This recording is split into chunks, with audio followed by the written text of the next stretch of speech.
Hello student, आज हम बात कर रहे हैं स्टील स्ट्रक्चर के चैप्टर टेंशन मेंबर और इसका पहला पार्ट है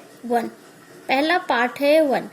हम टेंशन मेंबर में जो टॉपिक के बारे में डिस्कस करेंगे वो है introduction, type of tension member, calculation of area of tension member, फिर design strength of tension member. 4 topic के बारे में हम डिस्कस करेंगे। उससे पहले हम एक चीज बता दें आपको कि ये चैप्टर 4 भाग में बनने वाला है। इंट्रोडक्शन, सबसे पहले हम जानेंगे कि टेंशन मेंबर किसको कहते हैं। कोई भी मेंबर जिसपे कि टेंसाइल फोर्स लग रहा हो उसे हम बोलते हैं टेंशन मेंबर।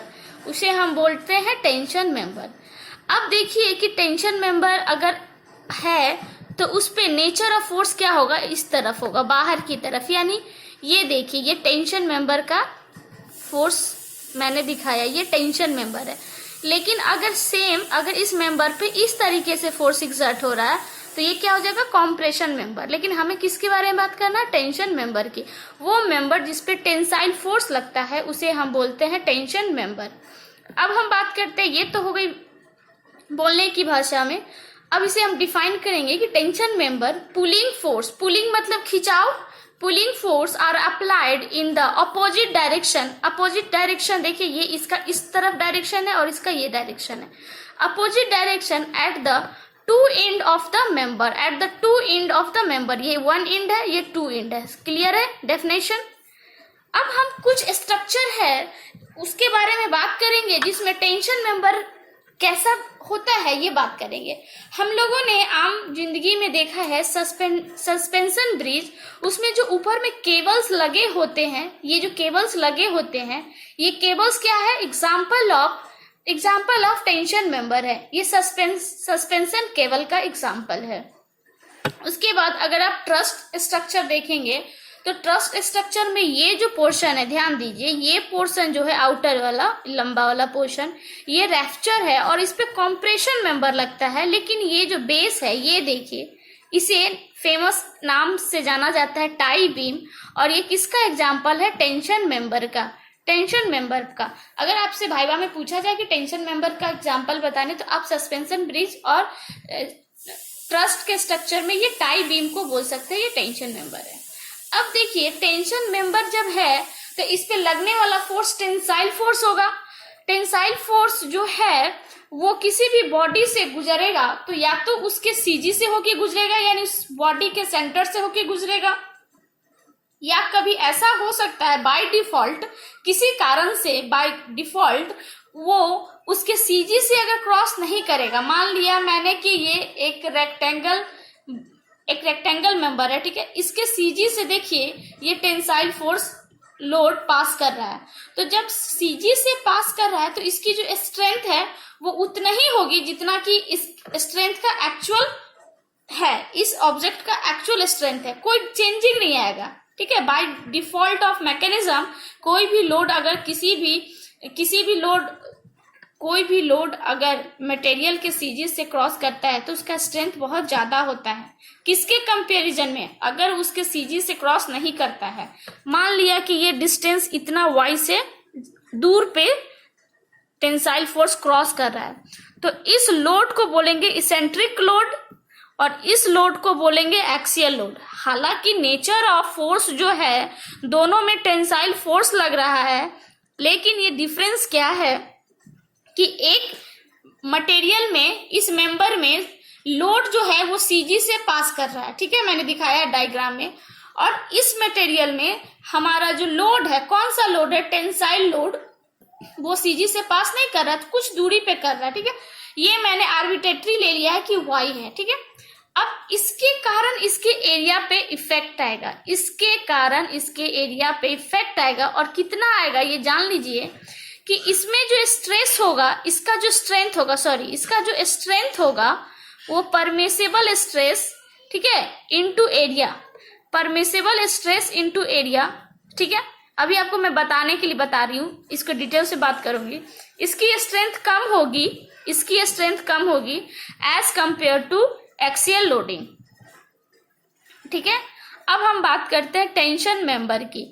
टेंशन मेंबर में हमारा जो मेन टाइप्स होते हैं वो है rolled steel flat, rolled steel flat, open section.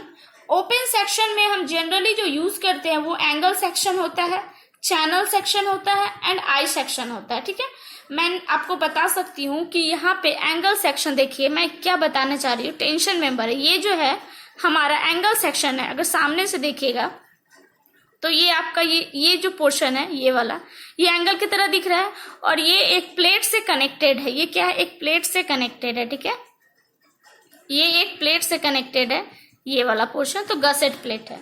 उसी तरीके से ये ओपन सेक्शन में 3 एग्जांपल मैंने बताया, एंगल सेक्शन, दूसरा है चैनल सेक्शन और आई सेक्शन।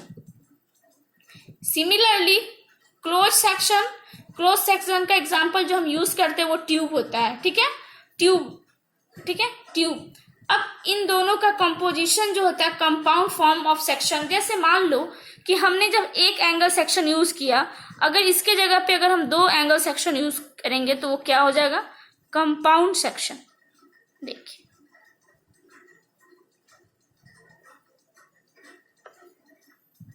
देख पा रहे किस तरीके से मैंने आपको दिखाया कि ये सिंगल एंगल सेक्शन है, ये डबल है, तो ये कंपाउंड सेक्शन का एग्जांपल हो गया।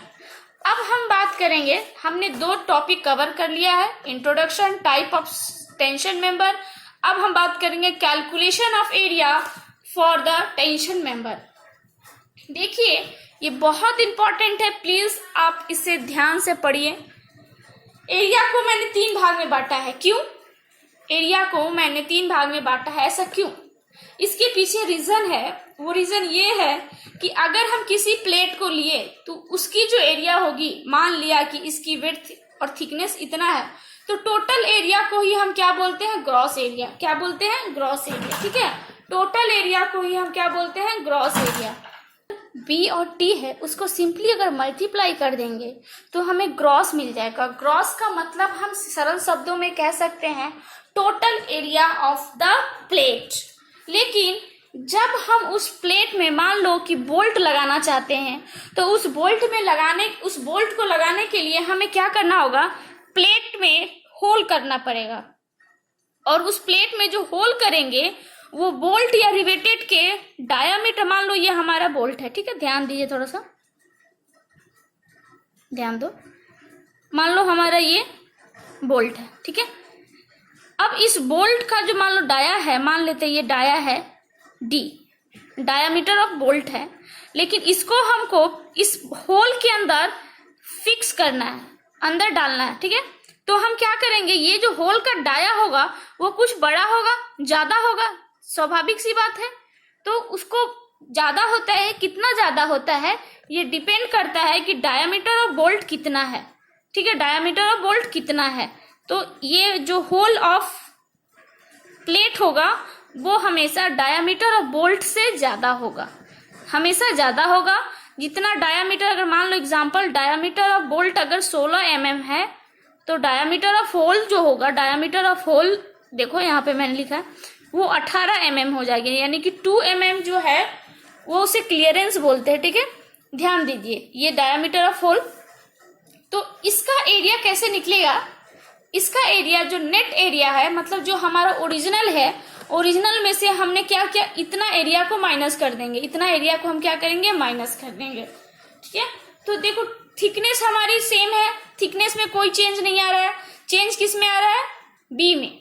तो इतना जो बी जो है, B minus number of bolts, जितने बोल्ट्स है, मान लो अगर 1 बोल्ट है तो 1 हो जाएगा, 2 है तो 2 हो जाएगा, इसलिए मैंने n लगा दिया। ठीक है, इस टोटल एरिया में से ध्यान दीजिए, इस टोटल एरिया में से टोटल एरिया निकालने के लिए बी और टी निकालना है। तो थिकनेस में कोई चेंज नहीं है, बी में चेंज है, तो बी में से कितना माइनस करेंगे, इसको माइनस करेंगे, डाया ऑफ होल को, डाया ऑफ होल को। तो नंबर ऑफ होल्स, ठीक है, नंबर ऑफ होल्स कितने हैं, मान लो इस केस में 2 है, और डायमीटर ऑफ होल्स कितने हैं, डायमीटर ऑफ होल्स कितने हैं, तो यहाँ पे 18 mm है, मैंने एक एग्जांपल बताया। और थिकनेस ऑफ मेंबर मतलब प्लेट जो है वो T है, तो हमें निकल गया net area net area that means इसी को हम बोलेंगे इफेक्टिव एरिया। यहाँ पे देखिए, अब देखिए अगर हमारा बोल्टेड या रिवेटेड इस तरीके से सिंपल लगा हुआ है एक रो में, ठीक है, तो कोई प्रॉब्लम नहीं है। लेकिन अगर हमारा बोल्ट या रिवेटेड अगर स्टैगर्ड फॉर्म में होगा, स्टैगर का मतलब होता है जब हम कैरम बोर्ड खेलते हैं तो हमारा क्या होता है, गोटी क्या होता है, अनइवननेस होता है, जिग जैग वे में हो सकता है।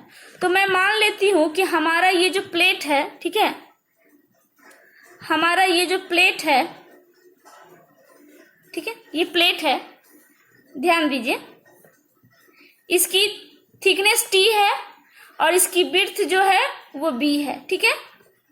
लेकिन इसके क्या है कि अगर इसमें अगर प्लेट और बोल्ट फेल होगा तो उसका पैटर्न क्या होगा, ये हो सकता है एक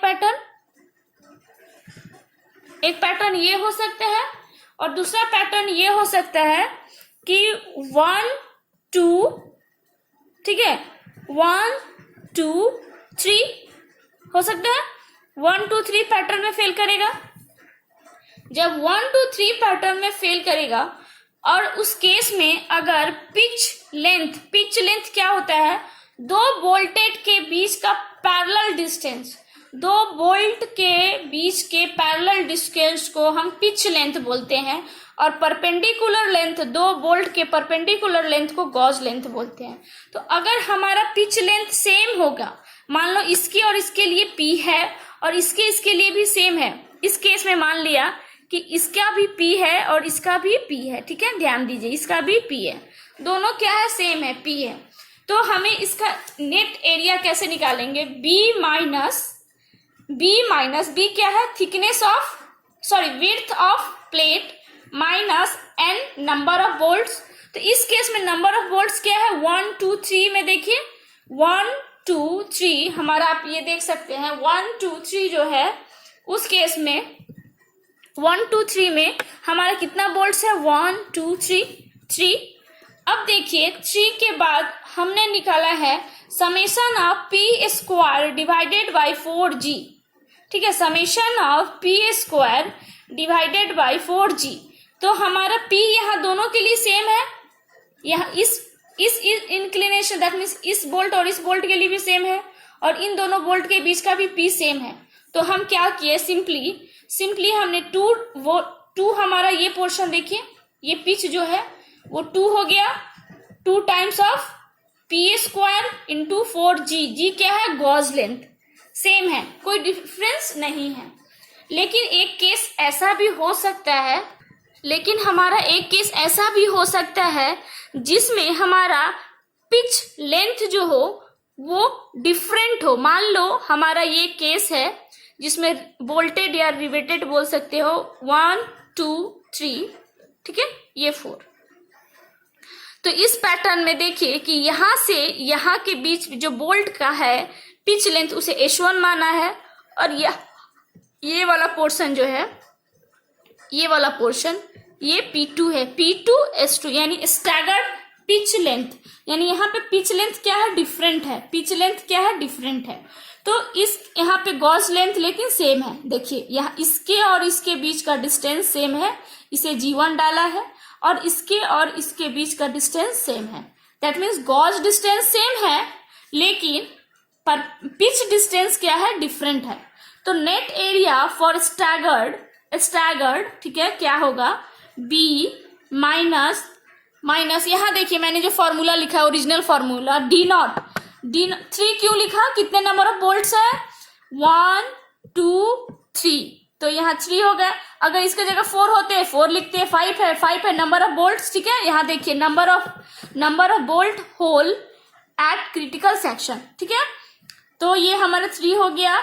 D0 क्या मैंने बताया था, D0 क्या होता है, डायामीटर ऑफ होल, यहाँ देखिए diameter of hole. Similarly plus summation, यहाँ पे समेशन में कितना देखिए, यहाँ पे ये 1 से शुरू होगा। अब देखिए ध्यान देने वाली बात है कि जब इस केस में पिच लेंथ डिफरेंट है तो पहले लिखेंगे P square S1 divided by 4G1 plus P square S2 कौन सा केस हो गया ये, divided by 4G1 into thickness of plate, whereas PS1 क्या है, स्टैगर्ड पिच डिस्टेंस, PS2 क्या है, PS2 क्या हो जाएगा, मेरे साथ आप बोल सकते हैं स्टैगर्ड पिच डिस्टेंस, और मैंने इसे किस चीज से डिनोट किया, PS2। आई होप दोस्तों आपको मेरा ये लेक्चर अच्छा लगा हो, तो प्लीज मेरे चैनल को लाइक कीजिए, सब्सक्राइब कीजिए और शेयर कीजिए।